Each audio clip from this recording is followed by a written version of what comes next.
健康長壽大秘訣，大家至好要知道嘅知識。大家好啊，我係林修。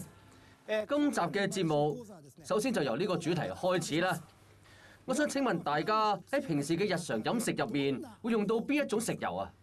而家食油係有好多選擇嘅，可以喺市面上見到唔同嘅種類，當中亦都係有好嘅食油。如果攝取方法正確嘅話咧，係有機會促進身體健康嘅。關於呢點，我哋向1000位長壽人士進行咗一項調查，最後仲好意外咁成為咗呢個節目嘅專用數據添。今集我就利用呢啲數據向各位提出各種食油問題，有機會促進健康長壽嘅食油知識，究竟幾時學呢？就而家啦！健康原因講多啲，1000位長壽人士嘅調查結果公布，食油篇。現今食油種類非常多，好嘅食油傳聞亦有唔少，究竟邊樣先係真嘅呢？接受訪問嘅長壽人士，佢哋又係用緊邊一種食油呢？我用橄欖油，梗係橄欖油啦，我都用緊。亞麻籽油，我用亞麻籽油。我用紫蘇油、菜籽油。用橄欖油，冇錯，就係用橄欖油。雖然我已經78歲啦，但係就冇點樣病過，好健康啊！排行第一位嘅就係以極高票數獲勝嘅橄欖油啦，之後就係想身體健康嘅話，我會用亞麻籽油嘅。我係用緊亞麻籽油，佢嘅食用方法仲有好多種㗎。排行第3位嘅就係使用好方便嘅亞麻籽油，之後第2位就係只要用1滴就得㗎啦，對身體好好。其實我已經83歲啦，真㗎，信我啦。係喺炒餸嗰陣會用到，上碟前加少少就會好香。真係好好食㗎。真係？冇錯啊！排行第2位嘅究竟係邊種食油呢？請各位作答。可唔可以填自己最常用嘅食油㗎？冇問題，真係得啊！有請各位公佈下自己嘅答案。麻油、麻油、辣油。我真係唔知啊嘛，咁咪唯有填成日用嘅辣油咯。失井啊，點解你會填麻油嘅？我聽人講過麻油好似可以醫治白頭髮。白頭髮係啊，麻油嘅好處真係有好多㗎，係有好多㗎。所以我揀麻油。哦，第2位嘅就係佢啦。喺受訪嘅長壽人士當中，佢哋最常用嘅食油第2位就係我每次都會喺上碟之前用嚟增加香味。食完會覺得身體好完美。我會喺烤帶子嗰陣加幾滴麻油，少少麻油就夠㗎啦。咁樣味道會有好大變化，會出現一股好傳統嘅芝麻香味。我用麻油，想增加香味，一定要落麻油。根據調查結果顯示，喺日本長壽人士常用嘅食油排行第2位嘅就係大家成日都會見到嘅麻油啦。排行第2嘅麻油，究竟對我哋嘅身體會有點樣嘅幫助呢？喺麻油嘅成分入面包含咗亞油酸，當我哋嘅身體出現異常狀態嘅時候，亞油酸就會轉化成一種發出信號嘅物質。咁所以冇咗亞油酸嘅話，身體出現異常嘅時候，我哋就未必察覺到，可能延誤咗醫病時間，令身體越嚟越差。亞油酸會變化成一種荷爾蒙，當身體出現異常嘅時候，就會產生痛楚嚟通知我哋。呢種荷爾蒙仲會有助血管擴張同埋收縮，係人體唔可以缺少嘅物質之一。失井同松尾都答啱啊！其實我覺得喺排行榜第1位嘅橄欖油，大家都好似有啲使用過量咁啊！因為乜都要落橄欖油，乜都要落少少，例如係番茄加橄欖油、芝士加橄欖油咁嘅食法啊！我都有聽講過。3位平時係點樣用食油㗎？我係會加落啲牛油，加落去牛油度，咁樣做感覺高級啲嘅。但係真係好好食啊！每日朝頭早去咖啡店買嘢食嗰陣，我都要加50 yen 先可以轉到我想食嘅牛油。50 yen？真係好好食㗎！跟住落嚟，第二條問題係關於食油嘅攝取方法。究竟喺日本各位長壽人士係用咩方法嚟攝取食油嘅呢？就等我哋採訪下啦。喺早餐食麵包嗰陣，我係唔會用到人造牛油，反而會加橄欖油落麵包度食。我嘅食法同老婆一樣啊，就係咁，身體好似健康咗。喺納豆度加紫蘇油，紫蘇油係唔受得熱嘅，所以一定要生食。炒餸嗰陣就會落少少，加落沙律度，係啊，當早餐咁一齊食。喺日本，長壽人士常用嘅食油攝取方法主要分為5種，究竟邊樣會排行喺頭3位呢？各位觀眾要留意啦，千祈唔好行開啊！首先排第1位嘅就係以大比數拋離第2位嘅，都係喺炸嘢同炒餸嘅時候會用到啊！喺炸嘢嗰陣一定會成支落。原來大家喺炸嘢同炒餸嘅時候都會用橄欖油或者菜籽油嚟代替沙律油。之後排行第2位嘅就係一個唔使透過爐頭加熱都可以使用嘅方法。我每日早晚2餐都會食沙律㗎，而且仲一定要落橄欖油，唔落唔得㗎。第2位嘅就係將食油同醬汁呢2種一齊加落沙律度食。最後排行第3嘅，大家又估唔估到係乜嘢咧？咁食法，哦，就算落嘅係橄欖油，一啲都冇問題。例如就係我會咁樣食㗎，味道都會變得唔同。究竟排行第3位嘅係咩方法呢？有請3位嘉賓作答。有請3位。係。我相信大家都會估到答案嘅。究竟係乜嘢咧？食油會加落邊度咧？選擇真係有太多啦。時間到，請公佈答案。失井你揀牛奶同紅茶，冇錯，就係加落嘢飲度。之後咧，伊集院就係揀咗番茄汁。我呢排先飲呢種番茄汁嘅。原來係咁。最後松尾就係揀咗咖啡嘅。我嘅諗法同大家係差唔多一樣嘅。究竟第3位係邊樣咧？而家就公佈正確答案。請大家留意熒光幕啦，一齊睇啦。喺日本，長壽人士常用嘅食油攝取方法第3位就係唔落炸腐皮嗰陣，我就會加少少橄欖油落去，每次都會加㗎，咁做口感會好好多㗎。例如就係加落味噌湯度啦，佢會咁樣食㗎，味道都會變得唔一樣。會加少少落味噌湯度，呢種食法唔錯嘅。喺日本，長壽人士常用嘅食油攝取方法第3位就係將食油加落味噌湯度啦。將味噌湯同食油一齊食用，究竟會對身體產生一種點樣嘅效果呢？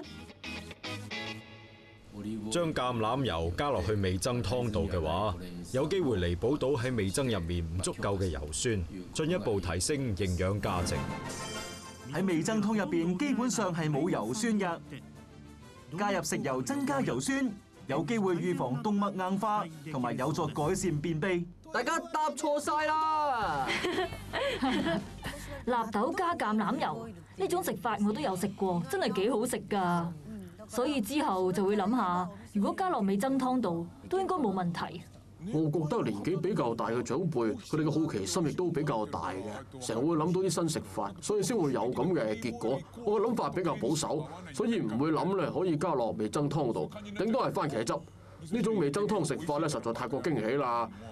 睇嚟我要對食油重新學習下先得啦。除咗以上結果之外，今次節目組仲直接去到食油嘅生產地進行訪問嘅，同埋調查咗當地人嘅食油用法。就因為係生產地，所以佢哋嘅用法都係比較獨特。究竟有幾獨特呢？唔好講咁多啦，我哋一齊睇下啦。位於瀨戶內海嘅波磨灘海域，一個擁有29,000人口嘅小島，佢就係香川縣小豆島。呢度盛產橄欖油之外，仲有就係麻油啦。2種生產量仲係全日本第一。喺日本國內冇咩地方能夠比得上小豆島㗎啦。島上居民雖然成日攝取食油，但係佢哋嘅血管年齡係比同年齡嘅人都要後生。就等我哋採訪下喺小豆島工場嘅員工啦，同佢哋進行一個血管年齡測試，結果係。請問你幾多歲啊65歲。 ？65歲？首先，第一位進行測試嘅就係呢位65歲嘅員工啦。年齡結果係，哇，犀利啊！呢位員工嘅血管年齡係50歲，比實際年齡後生咗15歲咁多啊！唔知工場嘅80歲社長又會係點呢？都係後生咗15歲啊！我哋分別測試咗5位員工，血管年齡係平均後生咗12.4歲。小豆島嘅居民究竟係點樣用食油嘅呢？等我哋採訪下啦。而家佢哋喺度炒緊餸。首先落麻油炒，之後加麻油落湯入邊，仲會喺沙律醬度加入麻油，製造一種新醬汁。一餐入邊會用到3次麻油，非常充分咁利用食油啊！而且呢度嘅食油生產量係日本嘅90%，唔知橄欖油又會有點樣嘅用法呢？呢位員工已經76歲，佢每日嘅早餐都會用到嘅係要落咁多㗎？我平時都係咁上下㗎啦。哦，保證長命百歲，我仲諗住做到110歲。真㗎？我哋又睇下其他家庭。我會加落醬油入面，啊，睇嚟好好味咁喎。好食㗎。將橄欖油加落素麵醬油度。食刺身都要用啊？冇錯，將橄欖油加落刺身豉油度，好食。最後仲會將橄欖油加落乳酪度，享受到3種橄欖油嘅食法。一個月要用幾多啊？我諗都有成支大膠樽咁多左右啦，大概係900毫升。 2個人用900毫升？係啊，冇錯。呢對夫婦所用嘅食油量竟然有900毫升，即係每個人1個月所用嘅食油量係450毫升。橄欖油所含有嘅油酸可以有助身體預防動脈硬化同埋心肌梗塞。麻油所含有嘅亞油酸就會有助減少低密度脂蛋白。好好利用橄欖油同埋麻油嘅話，就可以好似工場員工咁維持到血管後生啦。佢呢個素麵組合真係唔錯喎，配埋橄欖油一定好好食。呢個食法我都有用緊，真係㗎？我會買分製橄欖油，再加落啲麵度一齊食。分製橄欖油同素麵係個非常好嘅組合嚟㗎。我呢個講法咧，可能有少少主觀啊！大家覺唔覺得受訪者嘅皮膚又係喎特別好咁啊？小豆島嘅居民，佢哋除咗以上嘅橄欖油食法之外咧，仲會加落燒肉醬汁同埋壽司一齊食㗎。所以將食品列表交俾居民，叫佢哋揀出唔會加橄欖油嘅食品，快啲知道結果。但係要小心一點嘅就係咧，人體每日嘅脂質攝取量係有限嘅，大家要記住唔好攝取過量啊！如果唔係，就會影響身體健康。下個主題就係感冒。喺1年入面，容易患上感冒嘅時期就係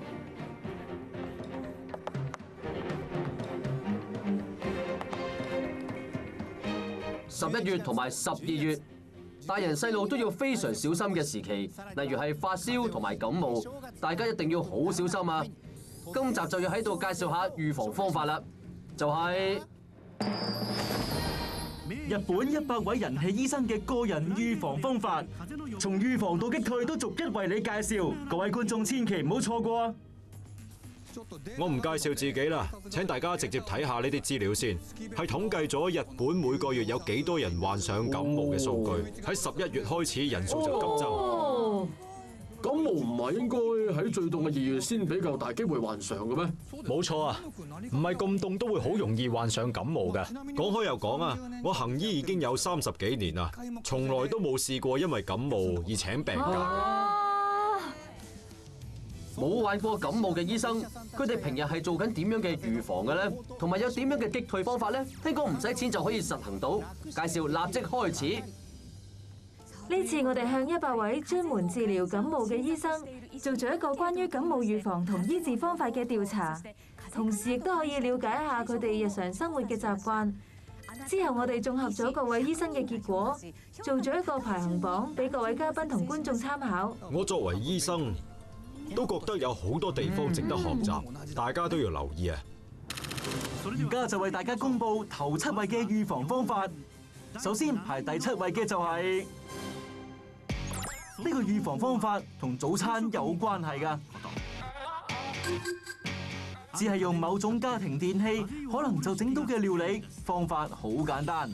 每日食用嘅話，有助提高身體嘅免疫力，預防病菌入侵身體，長期保持健康。問題就係喺朝頭早，究竟要食點樣嘅乳酪我諗呢？我知道答案啦，係唔係熱乳酪啊？將乳酪加熱食。哦，熱乳酪好難講啊！話唔定係只食幾多乳酪啊？例如係5公斤啊，食5公斤乳酪，幾有創諗法唔錯啊！嚇，5公斤。日本人氣醫生都做緊嘅感冒預防方法第7位，就由專長內科嘅石原醫生公佈答案啦。為咗預防患上感冒，我每日嘅早餐都會食一杯熱乳酪嘅。犀利啊！啱咗啦，好食㗎。係。醫生都做緊嘅預防方法第7位就係每日早餐進食一杯熱乳酪。當人體嘅腸臟範圍出現咗惡化嘅時候，免疫力就會下降，變得好容易患上感冒。呢個時候，如果進食含有乳酸菌嘅乳酪，就可以有助調整腸臟。但係點解又要加熱呢？用微波爐將乳酪稍為加熱嘅話，係可以活化乳酪入邊嘅乳酸菌嘅。但係睇落有啲相反咁喎。冇錯啦，透過微波爐加熱就可以將乳酪入邊嘅乳酸菌活化，喺進食之後會增加體內嘅益生菌，同時亦都有助加強免疫力，清除體內所有嘅病菌，有助我哋身體健康。雖然免疫細胞可以抵抗病毒同埋壞細菌，但係要喺體溫非常溫暖嘅狀態下，先有機會全面發揮到佢嘅作用。所以當大家覺得好似要患上感冒之類嘅病症嘅時候，就要將體溫提升，加強自己嘅免疫細胞，令到免疫細胞有機會發揮到作用。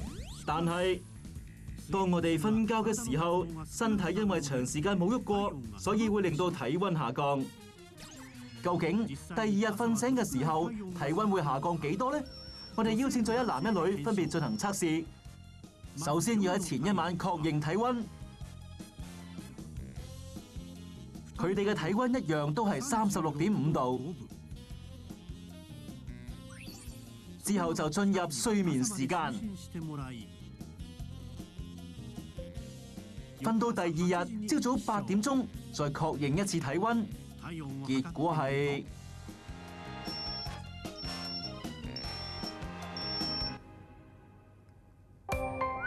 女方嘅體溫下降咗0.5度，男方就下降0.7度，出現少少差距。所以我哋喺體溫比較低嘅朝早就要食熱嘢啦，例如係啱啱介紹過嘅熱乳酪。利用食物嚟提升體溫同埋加強免疫力係一個好簡單嘅方法。醫生為咗預防感冒，喺朝早嘅時候會進食熱乳酪嚟提升體溫。咁究竟將乳酪加熱嘅時候又要注意啲乜嘢呢？就係將乳酪加熱到35至40度左右啦。原來係咁。加熱少少就得啦。我諗乳酪係唔可以整得太熱嘅。製作方法就係將1個人份量嘅乳酪放入600瓦嘅微波爐入面，加熱30至40秒左右。咁樣嘅話，乳酪嘅溫度就會啱啱好啦，有機會活化乳酸菌。方法好簡單嘅。如果乳酪嘅溫度去到63度以上嘅話，乳酸菌會因為過熱而受到破壞。以上就係排行第7位嘅介紹啦，大家不妨試下將乳酪加熱嚟食啦。恭喜 Maria 多謝㗎。喺朝頭早食熱嘢係對身體好唔錯嘅，我就會選擇飲豆奶啦，都係唔錯嘅。係加熱咗嘅豆奶啊？係，哦，冇錯。豆奶加熱咗之後，會有層薄膜喺上面，仲好好玩添。我好中意嗰層薄膜好似有啲離題啦。問題係熱嘢係唔係都會比凍嘢更加健康嘅咧？咁我反問下大家啦，點解熱嘢對身體有益咧？因為對身體嘅刺激係比較細嘅。冇錯。同埋就係加熱會有助強壯體內嘅益生菌，可以更加有助擊退唔同種類嘅病菌。喺平時食凍嘢飲凍嘢都冇咩問題嘅，只係當大家覺得好似有啲唔舒服嗰陣，就建議嘗試下用熱嘢提升體温啦。例如係熱乳酪同埋熱豆奶都會有助提升體温。好似凍嘢嘅原理咁，如果成日飲凍嘢食凍嘢嘅話，身體好容易出現異狀，所以我成日都幾擔心下。一般嚟講，麻煩醫生講解啦。當年齡去到某一個地步嗰陣，就會成日好自然咁想食熱嘢。真係會有咁大嘅轉變時期㗎？總會有嘅，每個人嘅轉變時期都唔同，40歲、50歲、60歲。隨住年齡嘅增長，未必會成日淨係想食凍嘢，轉變時期多數都會出現嘅，可以算得上係身體上嘅轉變。食凍嘢嗰陣，成日都哇咁樣有大反應，係唔係表示好想食更多凍嘢啊？身體健康嘅人會為咗燃燒脂肪，有時候會出現咁嘅反應，所以好似頭先咁講，食乜嘢都冇問題。如果身體屬於偏寒性質，咁喺日常生活就要記得留意體温，保持身體温暖。要預防感冒就最好大半日都將體温維持喺温暖狀態。我都覺啊，所以成日將自己嘅體温提升到37.5度左右，維持大半日㗎。所以大家都要記得保持好自己嘅體温啊，特別係發病嘅時候，記住咯。當我哋唔小心患咗感冒嘅時候，身體就會為咗活化免疫細胞而出現發燒症狀，令到免疫細胞可以擊退所有嘅感冒病菌啊。所以要預防感冒嘅話，建議大家記得保持身體温暖啦，要多啲食熱嘢同埋飲熱嘢啦，咁先至係有效嘅預防方法。而家我要問醫生一個問題。正常體温比較高嘅人，係唔係冇咁容易患上感冒嘅呢？呢點同體温高低係冇咩關係嘅，只要提升體温就冇問題。冇錯，雖然都有體温偏低會容易患上感冒呢個講法，但係人體嘅體温可能會隨住年紀增長而下降。所以係咪年紀大嘅人會好容易感冒呢？呢個諗法係錯嘅。抱緊細路仔嗰陣，佢哋嘅體温就會上升，但係唔代表佢哋要開始感冒啊嘛。所以日常體温嘅高低咧並唔太重要嘅，只要適當咁將體温提升就冇問題㗎啦。因為身體本身都識得發熱嘅。想預防感冒嘅話，建議大家試下提升體温，同埋食熱嘢嚟強化腸臟。另一方面，其他醫生仲有另類嘅強化腸臟方法，就係進行一種按摩啦。我為咗預防感冒，會喺沖涼嘅時候做一個劃旋摩嘅按摩嘅。日本人氣醫生都會使用嘅方法就係劃旋渦按摩。我哋腸臟嘅結構就好似圖入邊咁樣，方法就係喺正中央開始打落向右上轉，好似劃旋渦咁順時針打轉按摩，咁樣做對腸臟有益㗎。進行咗呢個劃旋渦按摩嘅話，可以有助刺激到腸臟，產生到活化作用，所以我好推薦大家做嘅。日本人氣醫生都做緊嘅感冒預防方法，跟住落嚟就係介紹第6位，係一個關於晾衫嘅預防方法。聽講呢個方法仲會減少喺衣物上面殘留嘅病菌㗎。究竟係用乜嘢方法去晾衫呢？嚇？晾衫都有其他方法嘅咩？仲有咩方法啊 Maria 係唔係陽光啊？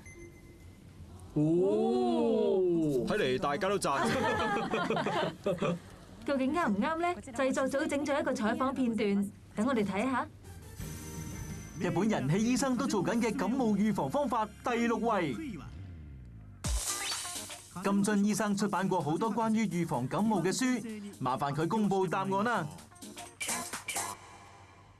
為咗預防感冒，我非常推薦呢個方法，就係喺室內晾衫。相反啊，我以為 Maria 答啱添啊。我都係咁話。日本人氣醫生都做緊嘅感冒預防方法，排行第6位嘅就係喺室內晾衫啦。利用洗好咗嘅衣物所散發出嚟嘅濕氣，提升室內嘅濕度，有機會消滅到病菌。喺日本，室內濕度一般係40%以下，好容易令到病菌喺室內漂浮生存。但係如果我哋將濕度提升到40%以上嘅話，病菌有機會因為受到沉重嘅濕度影響而降落到地面，減低我哋患上感冒嘅機會。哇！原來係咁啊！如果我哋喺室內晾衫嘅話，衣物所散發出嚟嘅濕氣可能會提高室內嘅濕度，影響到喺空中漂浮緊嘅病菌，令佢哋降落到地面。原來唔係對我哋嘅衣物有幫助，而係對我哋人體有幫助啊！使用加濕器嘅話，都會有同樣嘅效果，但係加濕器擺放嘅位置好重要。而家問大家一個問題：擺加濕器要擺喺咩位置呢？ A 高嘅地方 ，B 低嘅地方。相信大家都知答案啦。正確答案係 A 擺喺高嘅地方。加濕器嘅出氣位就係將室內嘅濕度提高。如果擺喺低位置嘅話，噴出嚟嘅濕氣就只會停留喺低處，我哋嘅口鼻部位都未必感受到效果，咁就失去作用。就係呢個原因，為咗提升整個室內嘅濕度，建議要擺放喺高嘅地方。第6位就係喺室內晾衫，提升濕度，令漂浮緊嘅病菌降落到地面。金津醫生仲講過另外一樣嘢，佢尋日係住喺酒店嘅，需要室內有高濕度，所以浸完浴之後呢，就冇放走啲熱水，用完嘅毛巾就掛喺房入面，用嚟提高濕度，係另外一種方法。咁樣幾好啊！呢個習慣好過因為出差而住咗商業酒店，但係就飲醉咗酒，直接返到酒店攤喺張床度大嚿瞓，真係對身體唔係幾好㗎。係啊，呢個真係成日都會發生㗎。係啊，濕度真係好重要啊！有濕度嘅話，病菌嘅生存率有機會大幅減少。哦，如果情況相反，又會係點嘅呢？即係將濕度降低，令室內保持一個清爽狀態，咁就會唔會增加病菌同埋細菌啊？前者本身呢就唔可以透過自己而繁殖嘅，佢嘅結構有一半都係屬於寄生蟲嘅一種，同細菌唔一樣。細菌係可以自行繁殖嘅，但係濕度太高亦都有唔好㗎，大家要注意，要適量提高。我哋而家知道咗室內濕度係唔可以太低啦。除咗室內之外，仲有一個地方都唔可以太乾燥嘅，呢個就係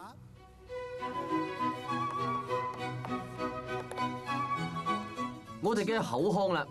日本人因為經常透過口部進行呼吸，所以係會成日令到口腔特別乾燥嘅。為咗改善用口呼吸嘅習慣，日本人氣醫生都做一種體操嘅。我係會做一個發音體操嚟到預防自己患上感冒啊！日本人氣醫生都做緊嘅感冒預防方法，就係改善用口呼吸嘅發音體操啦。呢個發音體操係專門將人用口呼吸嘅習慣改為用鼻呼吸嘅方法。當我哋嘗試用鼻去呼吸嗰陣，鼻毛同埋黏膜就會將喺空氣入邊嘅細菌同埋病菌一齊抽走，令到身體更加健康。另一方面，如果用口呼吸嘅話，細菌同病菌就唔會被抽走，好易進入人體，所以就會大幅提升患上感冒嘅機會啦。導致用口呼吸嘅原因之一，就係舌頭嘅位置。當舌頭嘅方向向下嘅話，口腔就會自然出現一個打開嘅狀態。所以當我哋唔想令口腔打開嘅話，就將舌頭嘅方向向上，咁樣做口腔就會好自然咁樣合翻緊啦。配合發音體操嘅話咧，有機會鍛鍊到舌部肌肉，令舌頭保持喺一個正確嘅位置嘅。發音體操有助調整舌頭嘅位置，令舌頭可以回復向上嘅方向。我從來都冇注意過位置。舌頭喺乜位置㗎？嚇？咁究竟發音體操係要點樣做嘅呢？就等我哋去一間每日都會做發音體操嘅小學，觀察下咩情況啦。班小學生真係做緊發音體操喎。發音啊，最後一個音係伸條脷出嚟。原來係咁。用啊依烏鼻咁樣嘅發音嚟進行體操練習，過程入邊要盡量擘大個口。呢間小學都會要求學生每日喺學校做20次，返到屋企再做10次，結果就係每日需要做30次嘅發音體操。以前成日喺秋天嗰陣都會好容易患上感冒，但係自從開始咗發音體操之後，就一直都冇感冒過。以前都有發生過關閉學校，但係最近就完全冇發生過啦。喺實施發音體操之前，學校每年患上感冒嘅學生有1037位，實施之後就減少到785位啦。好多。除咗改善舌頭位置之外，用鼻呼吸仲有另一個優點，可以預防感冒。而家問大家一個問題：用鼻呼吸究竟會有咩優點呢？ A 可以通鼻塞， B 可以提升鼻嘅溫度。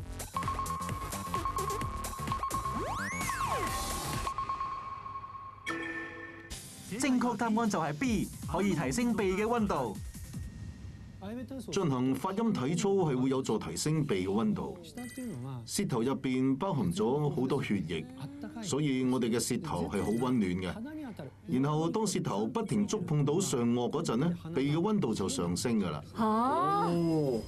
耶魯大學有一項研究結果，原來提升鼻嘅溫度可以減少患上感冒嘅機會。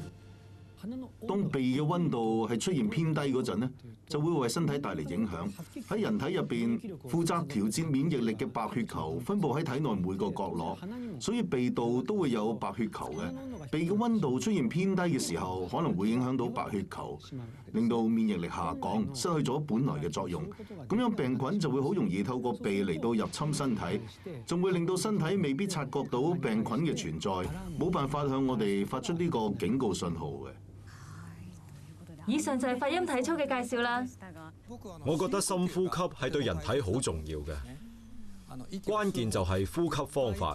可以大量吸氣嘅人多數比較健康，因為呼吸會比其他人更加平穩。當壓力太大，覺得身體好重冇力嘅時候，呼吸就會加速，特別係喺朝頭早開始，所以就要用鼻呼吸同埋深呼吸去改善身體。發音體操係值得大家嘗試嘅。就咁睇片嘅話，大家可能覺得只係做鼻嘅部分就冇問題，但係其實前面嘅 I E U 都係好重要㗎，因為可以透過呢3個音加強面部嘅活動，有助提升面部四周圍嘅溫度，所以係好重要㗎。而家就有請各位一齊試下做發音體操啦。係。請各位準備好啦。係嚟啦。3、2、1。啊依烏鼻，啊依烏鼻，啊依烏鼻。嘅發音冇錯啊，非常好啊！你做緊深呼氣同埋深吸氣啦。原來係咁樣。啊腰鼻啊，又係喎！我呼完氣之後咧，即係就會吸翻啖氣啊，係唔係啊？係啊！日本人氣醫生都做緊嘅感冒預防方法，就係發音體操同埋用鼻呼吸啦。大家不妨試下。而家翻到嚟排行榜，大家又估唔估到排行第5位嘅係咩呢？即刻同你介紹。呢個預防方法要盡量喺起身之後快啲做，可以減少病菌嘅寄生。對於啱啱瞓醒嘅身體嚟講，係個好有幫助嘅方法。究竟起身之後要做乜嘢呢？可以諗到嘅答案實在太多啦。同感冒有關嘅話咧，我真係會諗到漱口水咋。哦，原來係咁。瞓醒就清潔口腔咁。日本人氣醫生都做緊嘅感冒預防方法第5位，公布答案嘅係行醫超過20年以上都未患狗醫生。我為咗預防感冒，朝早起身之後就會盡快刷牙。哦，原來係咁啊！日本人氣醫生都做緊嘅預防方法。第5位就係朝早起身之後盡快刷牙。病菌會喺夜晚增加，所以我哋就要喺起身之後盡快刷牙清除病菌。從一項調查得知，喺我哋夜晚瞓覺嘅時候，口腔入邊嘅病菌就會開始繁殖。如果朝早唔刷牙就直接進食嘅話，病菌同細菌就有機會植入身體入邊，喉嚨仲會特別容易受到感染添。一般嚟講，感冒病菌都係俾一層蛋白質嘅薄膜包實，而呢層薄膜會令到感冒病菌好難入侵人類體內嘅細胞，發揮一個預防嘅作用。所以大家會唔會覺得病菌係一啲都唔可怕呢？咁諗就大錯特錯啦！喺瞓覺嘅時候，一種叫做蛋白酶嘅酵素就會喺口腔增加，佢可以將蛋白質分解。所以當蛋白酶破壞咗病菌嘅蛋白質薄膜之後，就會活化病菌，令感染力大幅提升。咁樣嘅話，就會影響到我哋身體嘅健康啦。所以為咗預防感冒，朝早起身盡快刷牙，保持口腔清潔，呢點係好重要嘅。所以大家記得要注意啦。如果冇時間刷牙嘅話，可以選擇利用漱口水嚟清潔口腔，都會有差唔多嘅效果。建議大家要做啊！日本人氣醫生都做緊嘅感冒預防方法第4位係：我為咗預防患上感冒，喺瞓覺嘅時候係會戴上口罩。日本人氣醫生都做緊嘅感冒預防方法第4位就係戴口罩瞓覺。喺瞓覺嗰陣覺得唔舒服，主要係嘴唇太乾燥，導致黏膜受到影響，失去咗作用，令到病菌好易透過喉嚨入侵身體，影響人體嘅健康。呢個情況成日都會出現㗎啦。如果戴上口罩嘅話，有機會發揮到一個嘴唇保濕嘅功效，黏膜就冇咁易受到破壞。唔中意戴口罩嘅話，大家可以選擇調整房間入邊嘅濕度。一間屋嘅濕度調整到60%左右係比較理想。而家問大家一個問題，究竟要掛幾多條濕毛巾先可以將室內嘅濕度調整到60%呢？ A 一條濕毛巾 ，B 2條濕毛巾。